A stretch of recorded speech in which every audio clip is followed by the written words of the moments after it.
पितृदोष है, ये आपको कैसे मालूम पड़ेगा? पितृ भूखे हैं, इसका तो वर्णन हमने पहले कर दिया कि रात्रि को जब आप सोने के बाद में 1-1.5 घंटे बाद अगर आपकी नींद खुल जाए, 1 घंटा 1.5 घंटा आप सोइए, उसके बाद जो नींद खुली तो 1-1.5 घंटे तक अगर आपको नींद नहीं आ रही है, रात्रि को सोने के बाद में 1 घंटे बाद जब उठे तो आपको प्यास लग गई, भूख लगने लगी, प्यास लगने लगी कि मेरे को पानी पीना पड़ेगा, घबराहट हो रही, पानी पीना पड़ेगा, 1-1.5 घंटे सोने के बाद अचानक नींद खुले और आपको प्यास लगे, समझ लेना आपके पितृ भूखे हैं और प्यासे हैं। वो भूखे और प्यासे हैं, उनको जल की जरूरत है। किसी भी नदी में, सरोवर में, कुंड में, बावड़ी में, तालाब में, आप तीर्थ में जाकर जब स्नान करते हैं तो स्नान करने के बाद एक काम का नियम बना लो कि अपने हाथ की अंजलि में जल लेकर अपने पूर्वजों को देना। प्यासे रहते हैं, भाग मांगते हैं, भाग प्राप्त करना। 3 वृक्ष पितरों के तुल्य हैं। नैमिषारण्य की कथा में भी कहा था 3 वृक्ष पितरों के तुल्य हैं। पहला पीपल, दूसरा वट वृक्ष, तीसरा बेलपत्र का वृक्ष। ये पितरों के तुल्य हैं।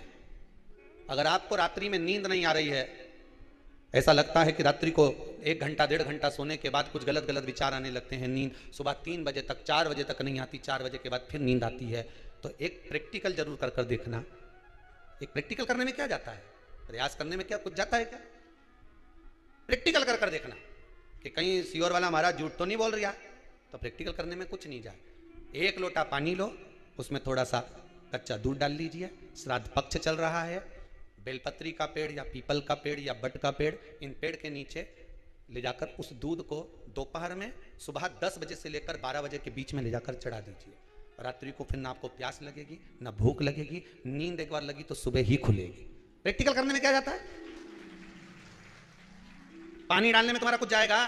अरे बोलो तो सरी, हमें 10 रुपया का दूध जरूर उसमें, और तुम इतनी चतुर हो, इतना सारा दूध थोड़ी डालोगी, तो 2 घंटा लगेगा, कहाँ तुम इतना डालने वाली हो? 3 वृक्ष पितरों के तुल्य हैं। पहला जम के बोलिए पीपल, दूसरा बट वृक्ष, तीसरा बेलपत्री का वृक्ष। 3 पीपल के वृक्ष में 52,000 ब्राह्मण एक साथ निवास करते हैं, इसलिए पितृतुल्य है। बट वृक्ष ब्रह्मा जी के मस्तक से बना, इसलिए पितृतुल्य है। और बेलपत्री का वृक्ष माता पार्वती जी के अश्रु से बना। जब आंसू गिरे थे माता जगत जननी जगदम्बा पार्वती के, उस समय पर पितृलोक में हलचल उत्पन्न हो गई थी। हमारी नातिन की आंख में आंसू कैसे आ गए? मैनावती की पुत्री है,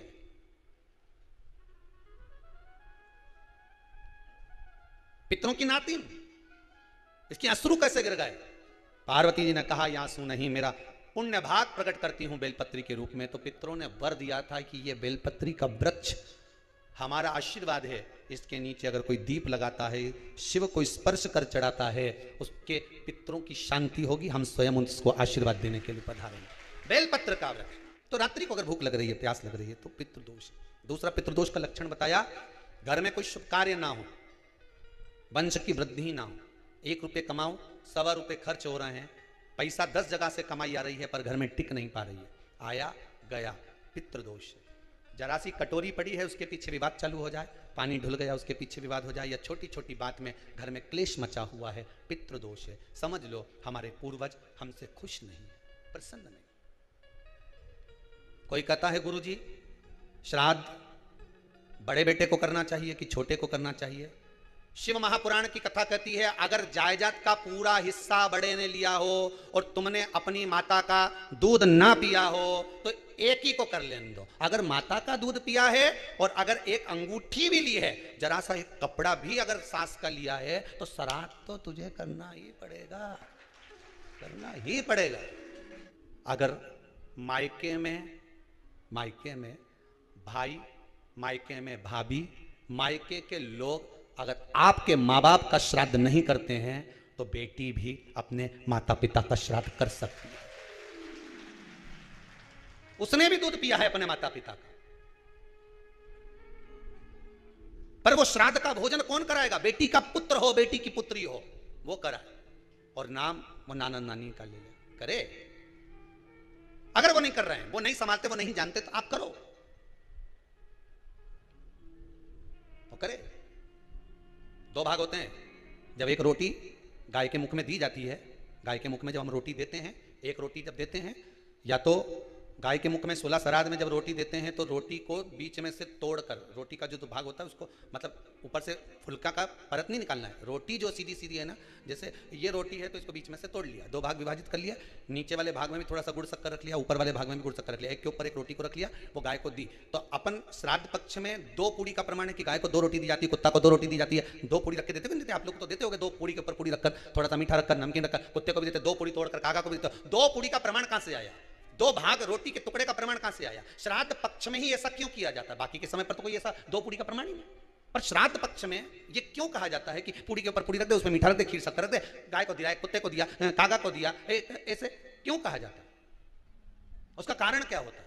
उसका केवल एक कारण है, जो नारी ने भोजन का निर्माण करा है, जो घर की बहू भोजन बनाई है, जो घर की बेटी ने भोजन बनाया है, घर की माता ने भोजन बनाया है। महाराज, पिता पुरुष एक कुल को तारता है, बेटी 2 कुल को तारती है। जब श्राद्ध पक्ष में 2 भाग रोटी के कर गाय को देती है, 1 भाग तो उसके ससुराल वालों को मिलता है, मायके को भी मिले, ससुराल को भी। जब गया जी का पिंड होता है तो नाना नानी सबका स्मरण कराया जाता है, 2 भाग पुण्यता प्राप्त।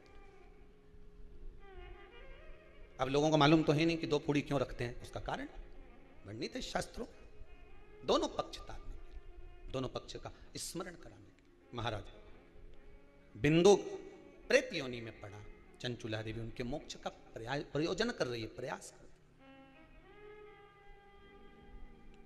क्या करा जाए कि इनको मोक्ष मिल जाए? कहा शिव महापुराण की कथा। पार्वती मैया की सहेली बन गई और पार्वती मैया ने शिव महापुराण में प्रेत योनि से मुक्त होने के लिए कहा, तुम रुका जी के यहाँ जाओ, देवऋषि नारद के पास जाओ। नारद जी ने तुमरुका जी के पास भेज दिया। क्यों? नारद जी जानते हैं मैं कथा नहीं कर सकता, मैं कथा सुन सकता हूं पर कह नहीं सकता, कहने के लिए मुझे बैठना पड़ेगा, सुनने के लिए हो सकता है कि मैं चले जाऊं, वापिस आकर बैठ जाऊं। तुमरुका जी से कहा कथा कह दोगे? हाँ, कहने में क्या दिक्कत है, मेरे पति को प्रेत योनि से मुक्त करना है। तुमरुका जी बोलते हैं केवल तुम्हारा पति प्रेत योनि से मुक्त नहीं होगा।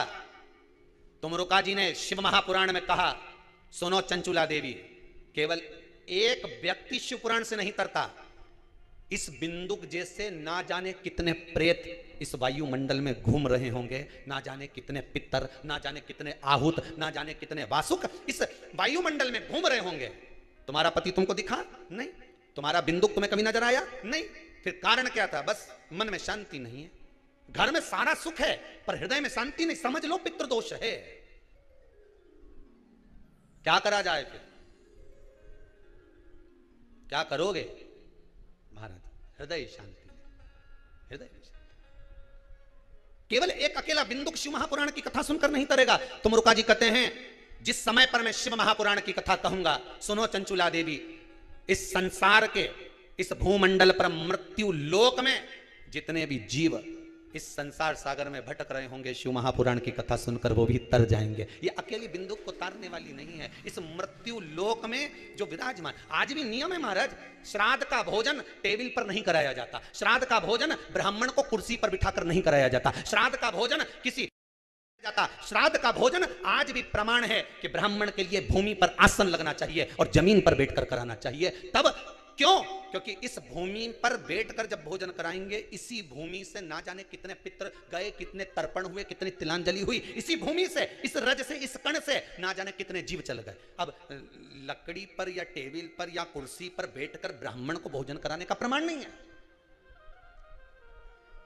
अब आपका फैशन ज्यादा हो गया तो बात दूसरी है, पंडित जी ऊपर बैठ के खा लोगे क्या? अब ब्राह्मण अगर भोजन करने आसन पर बैठेगा, तुम अगर थोड़ा झुककर परसोगी, ब्राह्मण के सम्मुख में आप थोड़ा सा भोजन कराते समय झुकोगी, जरा विचार करिए। यशोदा मैया के घर में संतान नहीं थी, यशोदा जी श्रावण के महीने में श्रावणी करने आए हुए ब्राह्मण को मात्र खीर परोसने के लिए गई थी। 52 साल की उम्र थी, संतान का सुख नहीं दिख रहा था, खीर परोसने के लिए गई। उतनी देर में ब्राह्मणों ने देखा इनके घर में संतान नहीं है, पुत्र भव कह दिया। और यशोदा जी के पति श्री नंदराय जी कह रहे हैं कि बाबा मैं 60 का या 55 की, बाल हो गए धोले और तुम कह रहे हो पुत्र होगा, कहां से होगा? ब्राह्मण कहते हैं ब्राह्मण जब भोजन करता है, भोजन करते समय जब वर देता है, वो वर गलत नहीं हो सकता, कहीं से भी आएगा, पर छोरा तो आएगा। और आया, कहीं से भी आया, पर पुत्र आया, क्योंकि आशीर्वाद दिया था। श्राद्ध पक्ष का भोजन टेबल पर नहीं, कुर्सी पर नहीं, श्राद्ध पक्ष का भोजन ब्राह्मण को आसन लगाकर जमीन पर कराना चाहिए, भूमि पर।